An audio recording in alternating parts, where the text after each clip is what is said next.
Hi everyone, this is Deb Tim, a Canadian girl, and I want to share with you how my 55-gallon aquarium is doing. It's a tropical community tank with lots of different species of fish, and it's looking pretty good, so stay tuned.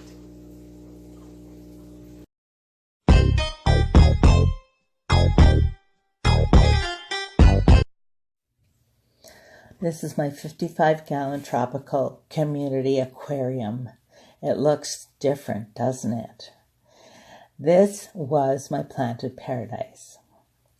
I had a brown natural color pea gravel in it last, but I never really liked it the way I thought I would.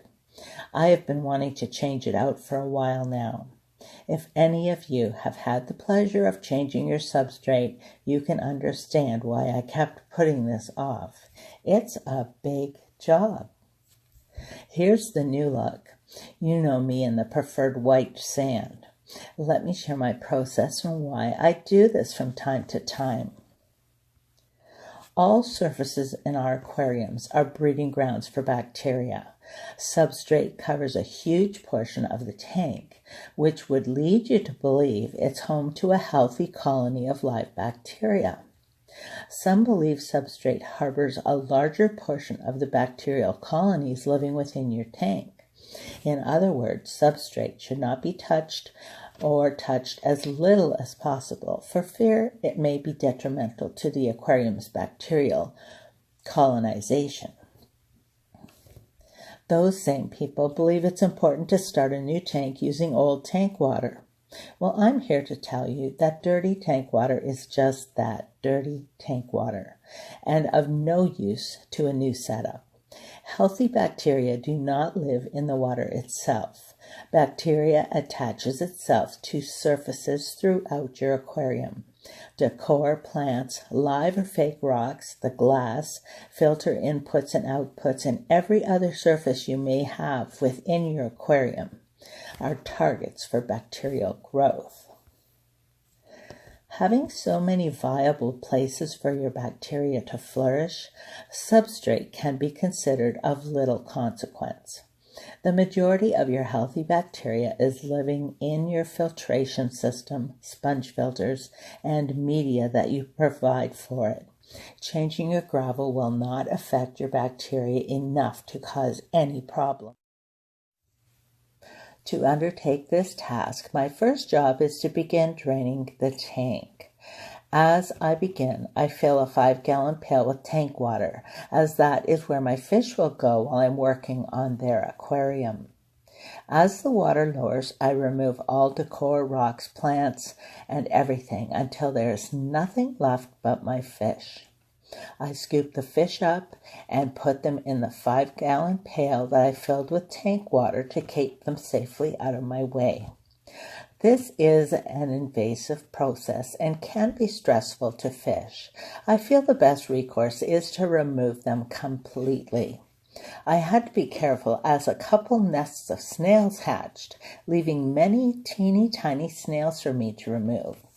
I'm sure I missed some, but it couldn't be helped. As the water was removed, I began scooping out the existing gravel with a dustpan. Once I was down to my last inch of water and very little substrate left, I used my trusty shop vac and sucked up the little that was left. With my aquarium empty, I simply washed it out and then began to rebuild. This sand I used in here is from a 150-gallon Geophagus aquarium. I change out my substrate once a year. I purchase new substrate for my largest tank, and then I start washing the sand or substrate I've used and set it in the next tank, strip the next tank, and so on. So I find the white sand is slightly gray over time and needs a good cleaning. I soaked this sand in bleach water for a few days, rinsed it well, and now it's in here. And it looks perfectly white again.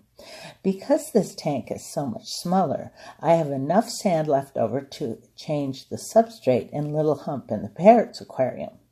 That's my job for today. You may notice the cribs aren't in here right now. I moved them into a 10-gallon aquarium in my little fish room. I am going to keep them up there for a few days, hoping that they'll spawn. Laurel and Hardy, my rope fish, are going crazy in this new tank. They love the hunk of wood and swim in and out and up to the surface continuously.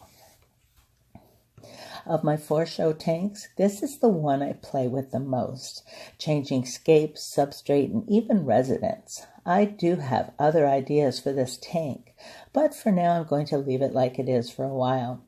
You know, I really do miss my angel fish, so eventually I'll probably make this an angel's aquarium at some point. It's fun to have one tank that you can play with, change up, and experiment with. It's not only to get your creative juices flowing, but it's a challenge and fun to boot.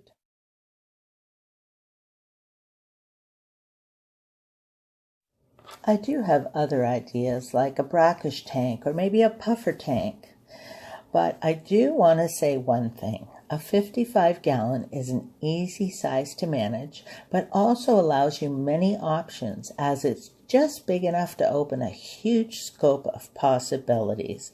It's truly a great beginner-sized tank.